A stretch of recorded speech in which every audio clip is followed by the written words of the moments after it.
మన పీకే సార్ వారి కొత్త పలుకులు మీరు వినాలి.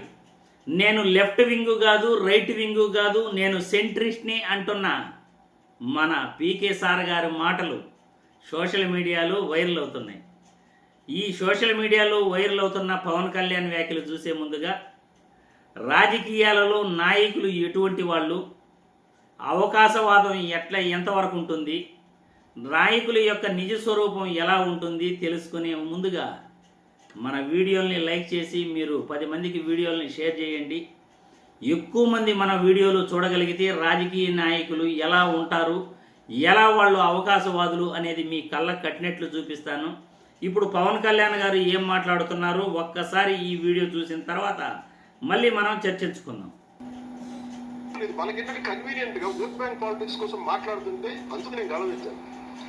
ఇది అర్థం చేసుకోలేని వాళ్ళు, డైజెస్ట్ చేసుకోలేని వాళ్ళు నన్ను కూర్చోబెట్టి కన్ఫ్యూజ్ చేయడానికి నువ్వు లెఫ్ట్ వింగ్ రోజు ఇలా అంటావు. నేను ఎప్పుడు ఏ వింగ్ కాదు, నేను సెంట్రిస్ట్, బలమైన సెంట్రిస్ట్. చూసారుగా, నేను లెఫ్ట్ వింగు కాదు, రైట్ వింగు కాదు, నేను ఒక సెంట్రిస్టు అంటున్నాడు. సెంట్రిస్టు అంటే మన రాజకీయాలలో వాడుక భాషలో ఏంటో తెలుసా? మధ్యవర్తి, గోడ మీద పిల్లి లాంటి వాడు. నేను ఏ పక్క అయినా దూకుతాను అని అర్థం వస్తుంది. రాజకీయాలలో సెంట్రిస్ట్ అనే పదం మధ్యవర్తి. ఈ మధ్యవర్తి అనే పదాన్ని రాజకీయాలలో కరెక్ట్గా మన వాడుక భాషలో చెప్పాలంటే గోడ మీద పిల్లి లాంటి వాడు. అటుపక్క అయినా దూకచ్చు, ఇటుపక్క అయినా దూకచ్చు. ఎందుకంటే పవన్ కళ్యాణ్ని ప్రతి ఒక్కరూ కూడా ప్రశ్నిస్తున్నారు.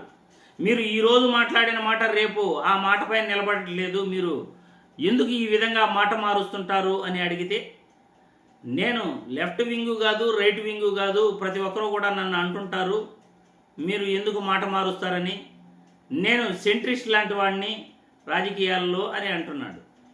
అంటే గోడ మీద పిల్లి లాంటి వాడు, మధ్యవర్తి అని అర్థం. పవన్ కళ్యాణ్ మాటలు కొత్త పలుకులు మీరందరూ కూడా చూశారు. ఎందుకంటే పవన్ కళ్యాణ్ అనే వ్యక్తి రాజకీయ పార్టీ పెట్టి చేగువీరాతో రాజకీయ ప్రస్థానం మొదలుపెట్టి నిజంగా ఆయన ఒక మాట పైన నిలబడి కరెక్ట్గా ప్రజా సమస్యలపై పోరాడుంటే ఈరోజు పవన్ కళ్యాణ్ దారి మంచి దారిగా, ఒక మంచి మార్గంలో ఆయన మంచి పొజిషన్లో ఉండేవాడు. ఎందుకంటే అధికారం రావటం రాకపోవటం అది వేరే దారి. కానీ ప్రజల మనసుల్లో మనం ఎంతవరకు ఉంటున్నాము, ప్రజల గుండెల్లో మనం ఎలా పోరాటం చేస్తున్నాము, వాళ్ళ మనసులు ఎలా గెలిచామనేదే ముఖ్యం.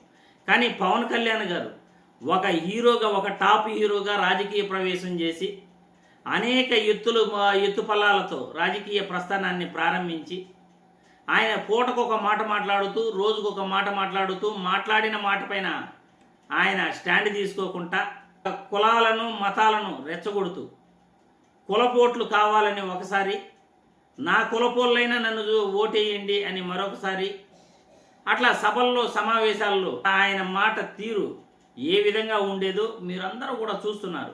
ప్రస్తుతం సనాతన ధర్మం పేరుతో ఆయన ముందుకెళ్తున్నాడు.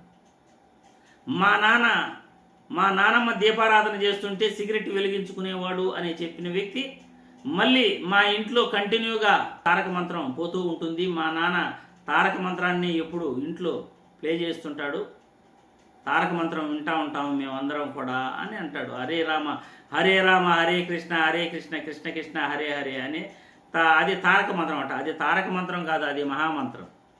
కానీ పవన్ కళ్యాణ్ ఇలా ఏదో ఆయన నోటుకొచ్చింది మాట్లాడేయాలి, నోటుకొచ్చింది చెప్పేయాలి, నేను పలాంతామను చదివాను, నేను ఏ ఊరికి వెళ్తే ఇక్కడ చదువుకున్నాను అని ఆయన మాటలు మారుస్తూ చెప్పడం.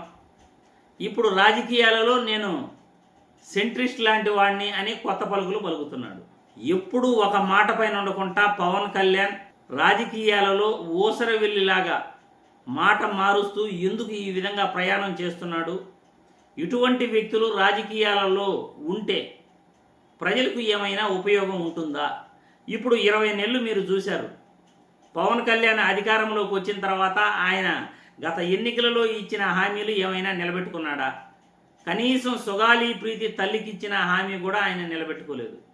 30,000 మంది అమ్మాయిలు మిస్ అయిపోయారన్నారు, ఆ హామీ నిలబెట్టుకోలేదు. సూపర్ 6 హామీలు ఏమైపోయాయో ఎవరికి కూడా తెలియదు. మెడికల్ కాలేజీలు ప్రైవేట్ పరం అవుతుంటే ఒక్క మాట మాట్లాడు. ప్రభుత్వ వైద్య రంగం కుదేలైపోయి ప్రజలు అవస్థలు పడుతుంటే వైద్యం అందక ఒక్క మాట కూడా మాట్లాడు. ఈరోజు రాష్ట్రంలో పవన్ కళ్యాణ్ పాత్ర ఏంటి అనేదిగా మనం చూసుకుంటే అది అగమ్య గోచరంగానే ఉంటుంది. పవన్ కళ్యాణ్ అనే వ్యక్తి రాజకీయాల్లోకి వచ్చి ఏం చేశాడు అంటే ఈరోజు బాగా సంపాదించుకుంటున్నాడు. ఈరోజు ఆయన ఆస్తుల విలువ 10 రెట్లు పెరిగిపోయింది, విపరీతంగా ఆయన ఆస్తులు పెంచుకుంటున్నాడు అని సోషల్ మీడియాలో నెటిజన్లు ట్రోల్ చేస్తున్నారు. మొన్న అదే మాట జై భీమరావు పార్టీ అధ్యక్షుడు జడా శ్రవణ్ కుమార్ గారు కూడా అదే మాట మాట్లాడారు. ఆయన ఆస్తుల విలువ ఇప్పుడు చాలా పెరిగిపోయింది అని అన్నారు. ఈ విధంగా ఆస్తులు సంపాదించుకోవటం, తనకు తాను గొప్పని చెప్పుకోవటం, ఇదేనా రాజకీయం అంటే? ఇప్పుడు నేను సెంట్రిస్ట్ లాంటి వాడిని అని చెప్పడంపై ప్రజలు మీ అభిప్రాయాలను కూడా కామెంట్ల రూపంలో తెలియజేయాలని నేను ఈ వీడియో ద్వారా కోరుతున్నాను.